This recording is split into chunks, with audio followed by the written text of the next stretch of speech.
আসুন আমরা আল্লাহর কাছে দোয়া করি, আল্লাহুম্মা বাল্লিগনা রমাদান। আল্লাহ তুমি রমাদান পর্যন্ত আমাদেরকে পৌঁছে দাও। আওয়াজ করে কিন্তু এক ঢোক পানি কি আমরা গেলি? বিবাহিতরা দিনের বেলা স্ত্রীর সাথে কি মেলামেশায় যায় না? তার মানে সারা বছর নফস আমাদেরকে নিয়ন্ত্রণ করে, আর রমাদানে নফসের উপর আমরা নিয়ন্ত্রণ প্রতিষ্ঠা করি। নফসের লাগাম আমরা রমাদানে টেনে ধরে, চিল্লায় বলেন ঠিক কি না? এজন্য আমার প্রিয় ভাইয়েরা, নফসের উপরে নিয়ন্ত্রণ নিতে চাইলে রমাদানের রোজার কোনো বিকল্প নাই। এটা এমন মাস যে মাসের ফজিলতেরও কোনো শেষ নাই। এই মাসকে বলা হয় দ্য মান্থ অফ হোপ। শয়তানকে চেইন আপ করা হয়, ইবাদত করলে শুধু করতেই মনে চায়। চিল্লায় বলেন না সুবহানাল্লাহ। রমজানে ইবাদতে যে মজা পাওয়া যায়, সারা বছর অন্য কোনো মাসে এই মজা আপনি পান? আমার চাঁপাইনবাবগঞ্জের ভাইরা আওয়াজ করে বলেন না, রমজানে ইবাদতে যে মজা অন্য মাসে এটা পান? কারণ রমজানে ইবাদত করলে সওয়াবও বেশি, ইবাদতের একটা পরিবেশ থাকে, ঠিক কিনা বলেন? অন্য মাসে ইবাদত করলে এর সওয়াব পাওয়া যায় গাণিতিক হারে, রমজানে ইবাদত করলে সওয়াব বাড়তে থাকে জ্যামিতিক হারে। সুবহানাল্লাহ কইবেন না? অন্য মাসে সওয়াব বাড়ে গাণিতিক হারে, রমাদানে ইবাদত করলে সওয়াব বাড়ে কিভাবে? জ্যামিতিক হারে বাড়ে। দেখেন, রমাদানে একটা নফল করলে ফরজের সমান সওয়াব, একটা ফরজ করলে 70 থেকে 700 গুণ সওয়াব, রমজানে উমরা করলে হজের সমান সওয়াব।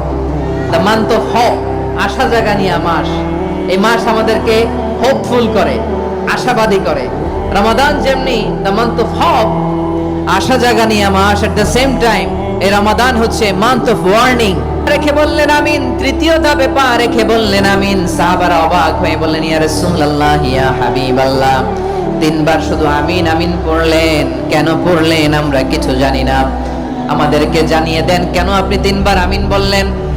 রাহমাতাল লিল আলামিন আল্লাহর হাবিব বললেন, ও আমার প্রাণের সাহাবীরা, আমি যখন মসজিদে নববীর মিম্বারের প্রথম ধাপে পা রেখেছি, সাইয়েদনা জিবরিল এসে আর সওয়াব, প্রতিদান, অ্যাওয়ার্ড এটা কিয়ামতের দিন আমি আল্লাহ নিজ হাতে দেব, নিজ হাতে দেব। আরেক বর্ণনায় এসেছে ওয়ানা উজজাবি, আমি আল্লাহ নিজেই হয়ে যাব রোজার প্রতিদান। সুবহানাল্লাহ পড়েন। আবার আল্লাহর হাবিব বলেন ইন্না ফিল জান্নাতি সামানিয়াতু আবওয়াব, জান্নাতের দরজা মোট 8টা। ফিহা বাবুন ইউসাম্মা আর-রায়্যান, 8টা দরজার মধ্যে স্পেশাল একটা দরজা আছে, ওই দরজাটার নাম হলো আর-রায়্যান। রায়্যান দরজা লা ইয়াদখুলুহু ইল্লা সাইমুন, রোজাদাররা ছাড়া কেউ ওই রায়্যান দরজা দিয়ে জান্নাতে ঢুকতে পারবে না। শুধু রোজাদারদের জন্য ওই দরজাটা খোলা থাকবে। দরজাটার নাম আর রায়্যান। শব্দটা কেমন লাগে?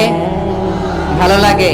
অনাগত সন্তান যদি কারো আসে, ছেলে সন্তান, নাম রেখে দিয়েন আর রায়্যান। কি নাম? লা ইয়াদখুলুহু ইল্লা সাইমুন, রোজাদাররা ছাড়া কেউ ঢুকতে পারবে না। মান দাখালাহু লাম ইয়াযমা আবাদা, একবার যে এই গেট দিয়ে ঢুকবে, he will never be thirsty again, তার গলা থেকে চিরকালের জন্য আল্লাহ তৃষ্ণা মিটায়া দিবে। আমরা এই রায়্যান দরজা দিয়ে সেদিন জান্নাতে ঢুকতে চাই কি চাই না? আমার প্রিয় ভাইরা, প্রতি রাতে রমাদানে আল্লাহর ফেরেশতারা আহ্বান জানায়, ইয়া বাগিয়াল খাইরি আকবিল, ইয়া বাগিয়াশ শাররি আকসির, হে কল্যাণের পথের যাত্রী, আকবিল প্রসিড, আরো ইবাদত করো, আগাও আগাও, আরো জান্নাতের নাজ নেয়ামত কামাও। হে অকল্যাণের পথের যাত্রী, আকসির, স্টপ স্টপ, অনেক হয়েছে। আন্না, এ রমাদান এটা পাপের মাস নয়, এটা ইবাদত করে জান্নাত কামানোর মাস। আর কিছু যে চাই না আমি, চাই ইহদিনাস সিরাতাল মুস্তাকিম, সিরাতাল্লাযীনা আন'আমতা আলাইহিম গায়রিল মাগদুবি আলাইহিম ওয়ালাদ-দাল্লিন।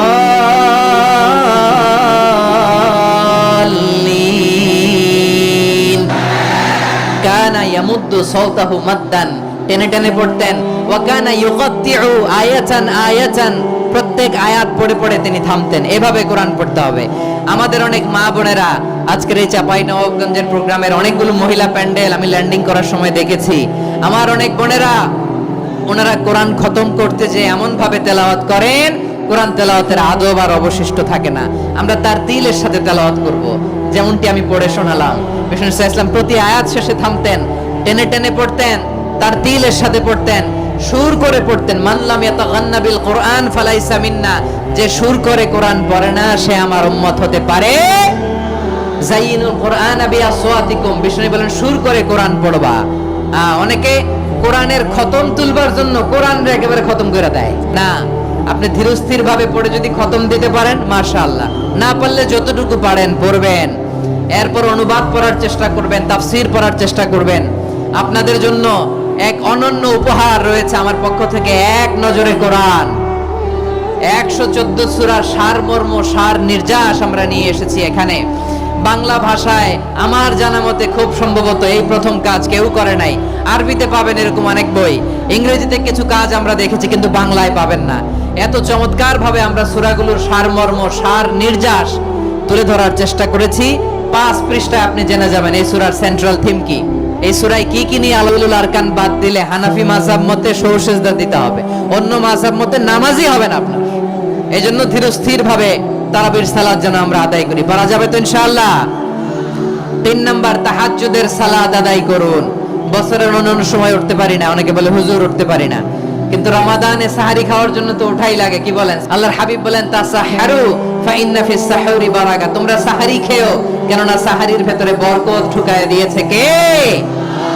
একটা খেজুর, 1 গ্লাস পানি খেলো সারা দিন আপনাকে তরতাজা রাখে কে? তো সাহারির জন্য যেহেতু উঠতেই হয়, সাহারি খাওয়ার আগে বা পরে 2 রাকাত 4 রাকাত তাহাজ্জুদ পড়া যাবে না? রব্বুল আলামিন বলেন 9 নম্বরে পারলে ইতিকাফ করবেন। আল্লাহর হাবিব সাল্লাল্লাহু আলাইহি ওয়াসাল্লাম প্রতি বছর 10 দিন ইতিকাফ করতেন। যে বছর ইন্তেকাল করবেন সে বছর 20 দিন ইতিকাফ করেছেন। আপনি বলবেন হুজুর ইতিকাফ না করলে সমস্যা কি? আমার নবী একটা ইবাদত সারা জীবনেও ছাড়ে নাই, আর আপনি জীবনে একবারও করেন নাই। এবার হিসাব আপনার কাছে। না পারলে অন্তত রাত্রি বেলাগুলো মসজিদে কাটাবেন। পারবেন তো ইনশাআল্লাহ? সব শেষে শিশু এবং নারীদের ব্যাপারে বিশেষ খেয়াল রাখবেন। শিশুদের রমাদানের ব্যাপারে উৎসাহ দেন, তাদের প্রস্তুতি নেওয়ান, তাদেরকে রোজা রাখতে দিবেন। আমার ভাইয়েরা এবং বোনেরা, পর্দার আড়ালে মায়েদেরকে বলবো, চাপাই নবাবগঞ্জের মায়েরা, 1 দিন 2 দিন না খেয়ে থাকলে আপনার ছেলে মেয়ে মারা যাবে না। ওদেরকে উৎসাহিত করেন, ওদের ছোট্ট যারা রাখতে দেন, বলেন যে বাবা সকাল থেকে দুপুর পর্যন্ত না খেয়ে থাকলে তোমার অর্ধেক রোজা, এরকম 2 দিন অর্ধেক মিলে তোমার 1 রোজা। এরকম আমি কত রোজা রাখছি ছোটবেলায় কোনো হিসাবই নাই। আমার দাদি বলতো সকাল থেকে না খেয়ে দুপুর 12টা পর্যন্ত রাখলে নাকি অর্ধেক হয়, এরপরের দিন অর্ধেক, 2 অর্ধেক মিলে 1 রোজা। এটা তো আসলে রোজা হয় না, কিন্তু তাকে উৎসাহ দেয়া। ইফতার প্রোগ্রামগুলোতে নিবেন আমাদের বাচ্চাদেরকে, দেখবেন যে ওর ক্ষুধা লাগতেছে, খায় না, কারণ কেউ খায় না। একজন আজান দিচ্ছে, সবাই খেজুর নিয়ে ইফতার করতেছে। এই দৃশ্য, এই ট্র্যাডিশন, এই ইবাদত, এই তারবিয়া ওর আগামীর জীবনটাকে সুন্দর করবে। চিল্লায়া বলেন ঠিক কি না? এভাবে আগামীর প্রজন্মকে আমাদের গড়তে হবে। শিশুদের রোজার ব্যাপারে প্রস্তুতি নিন, উৎসাহ দিন। আর নারীদেরকে কষ্ট দিবেন না। সারা দিন পেঁয়াজু, আলুর চপ, বেগুনি, পাকোড়া, ছোলা, মুড়ি, শরবত, রুয়াবজা আছে না নাই? বানাতে বানাতে আমার ইহুদিরা দেরি করে ইফতার করে। লা ইয়াজালুন নাসু আলা খাইরিন মা আজ্জালুল ফিতরা। কবুল হবে।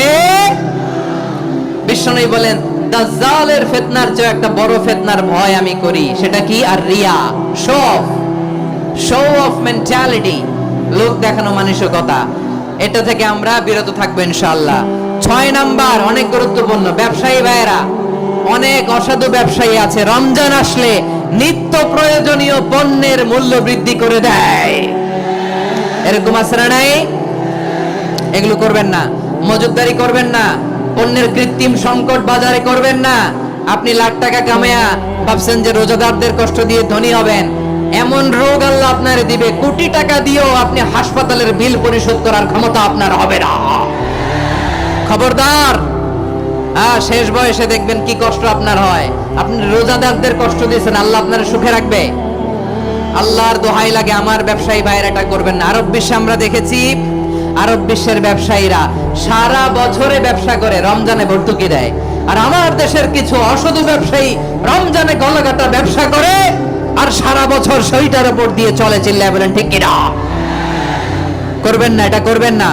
নিত্য প্রয়োজনীয় পণ্যের মূল্য বৃদ্ধি করা হারাম, পণ্যের কৃত্রিম সংকট তৈরি করা হারাম, মজুতদারি করা হারাম, রোজাদারদেরকে কষ্ট দেয়া হারাম। এটা করবেন না। 7 নম্বরে সর্বশেষ কথা, অধীনস্থ যারা আছে তাদের কাজের চাপ আপনারা কমিয়ে দিবেন। কাজের লোক, ফ্যাক্টরির ওয়ার্কার, স্টাফ, তাদের প্রতি যদি রহম করেন, আপনার উপর রহম করবে কে? এই পবিত্র রমাদানে 7টা করণীয় 7টা বর্জনীয় মনে রাখা যাবে তো ইনশাআল্লাহ।